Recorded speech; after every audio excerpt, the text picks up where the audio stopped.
व्यापारी समाज ने किया दीपेंद्र हुड्डा के समर्थन का ऐलान। दीपेंद्र हुड्डा और सुशील गुप्ता ने की जन्मदिन समारोह में शिरकत। व्यापारी वर्ग में केजरीवाल की गिरफ्तारी को लेकर दिखा भारी रोष। बहादुरगढ़ से पत्रकार प्रवीण चोपड़ा की रिपोर्ट। समस्त व्यापारी वर्ग द्वारा आज बहादुरगढ़ में जन्मदिन समारोह करके रोहतक लोकसभा से दीपेंद्र सिंह हुड्डा के लिए समर्थन का ऐलान किया। सम्मेलन में राज्यसभा सांसद दीपेंद्र हुड्डा और आम आदमी पार्टी के प्रदेश अध्यक्ष सुशील गुप्ता ने बतौर मुख्य अतिथि शिरकत की। कार्यक्रम की अध्यक्षता स्थानीय विधायक राजेंद्र जून द्वारा की गई। इस मौके पर व्यापारी समाज के तमाम बड़े नेता व मौजूद लोग मौजूद रहे। व्यापारी समाज में दिल्ली के मुख्यमंत्री अरविंद केजरीवाल की गिरफ्तारी को लेकर भारी रोष देखने को मिला। समस्त समाज ने ऐलान किया कि आने वाले चुनाव में वोट की चोट से बीजेपी को सबक सिखाएंगे। इस मौके पर दीपेंद्र हुड्डा ने कहा कि इस बार सिर्फ चुनावी हार जीत की नहीं बल्कि लोकतंत्र और संविधान बचाने की लड़ाई है। इस लड़ाई को इंडिया गठबंधन पूरी मजबूती के साथ लड़कर जीतेगा। उन्होंने दिल्ली के मुख्यमंत्री अरविंद केजरीवाल की गिरफ्तारी को निंदनीय करार दिया और इसके विरुद्ध 31 तारीख को दिल्ली में होने वाली इंडिया गठबंधन की रैली के लिए जनता को निमंत्रण भी दिया। समारोह को संबोधित करते हुए दीपेंद्र हुड्डा ने कहा कि आज कांग्रेस और बीजेपी के 10-10 साल के कामों की तुलना करने का समय है।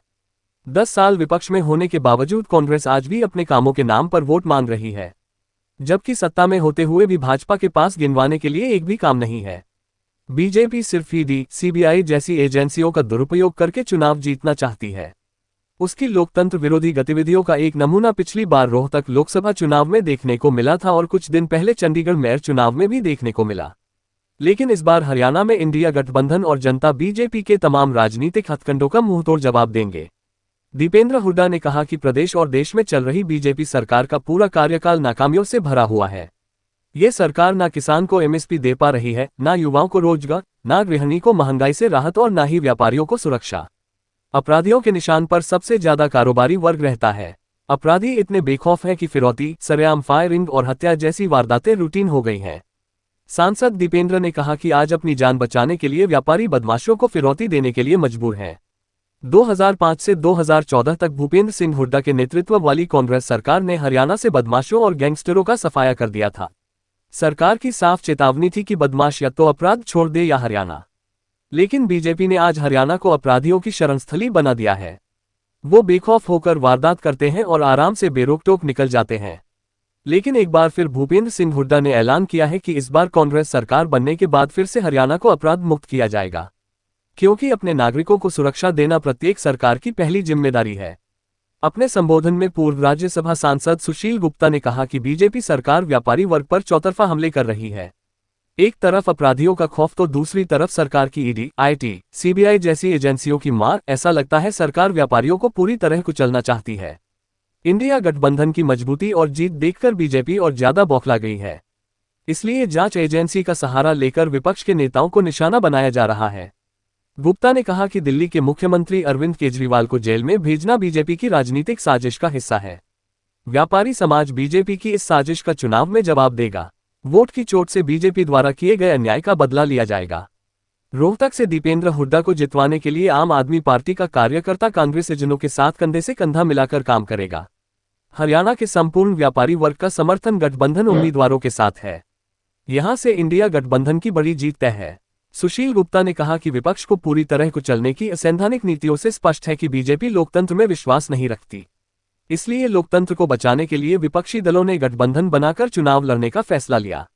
जनता का रुझान बता रहा है कि वो इस फैसले से खुश है और बीजेपी को हराने का मन बना चुकी है। सभी पिता तुल्य बुजुर्ग, नौजवान साथी, मातृशक्ति, आज अभी सुशील गुप्ता जी ने आपके सामने सारी बात कही। मैं जब ज़्यादा लंबी बात मैं समझता हूँ उसके बाद कहने का कोई औचित्य नहीं रहा था। उन्होंने एक एक बात बताई कि देश में क्या परिस्थिति चल रही है और ये जो ये चुनाव है 2 महीने के बाद, ये देश को बचाने का भी है, संविधान प्रजातंत्र को बचाने का भी है, जैसे कहा अभी सुशील जी ने, और ये हरियाणा को और हरियाणा के भविष्य को और हमारे इलाके के भविष्य को भी बचाने का चुनाव है। आपने देख लिया 10 साल। मैं अपने इलाके से शुरू करता हूं। इलाका पे, हरियाणा पे,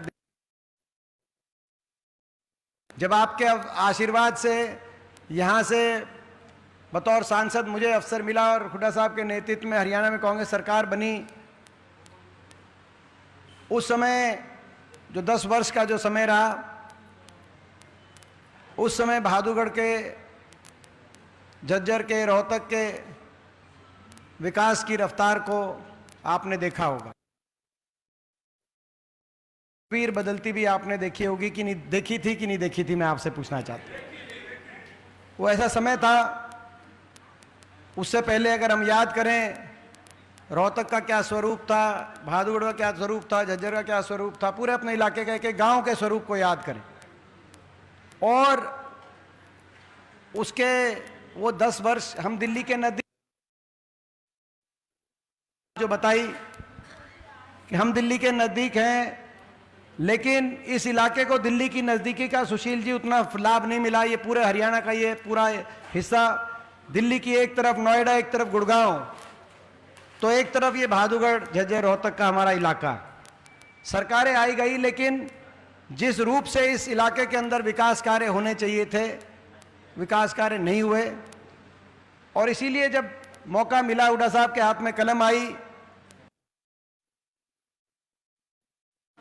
कहीं नेशनल कैंसर इंस्टीट्यूट आया, एम्स आया, कहीं थर्मल के कारखाने लगे, झज्जर में रेल की लाइन से जुड़ा तो बहादुरगढ़ मेट्रो की लाइन से जुड़ा, कहीं बाईपास परली तरफ वाला बाईपास निकला, कहीं रिलायंस की SEZ MET आई तो IMT, कहीं रोहतक में बनी foot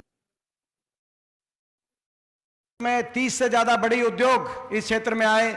Yokohama, Panasonic, Maruti, Asian paints जैसे 30 से ज्यादा, NTPC, JK सीमेंट, 30 से ज्यादा बड़ी इंडस्ट्री इस इलाके के अंदर उस समय आई। बहादुरगढ़ की हम बात करें, लाइन पार में व्यवस्था अच्छी नहीं थी। लाइन पार में मूलभूत सुविधाओं का के लिए प्रयास किया गया, कहीं पार्क बनाए गए, कहीं पुल बनाया गया, कहीं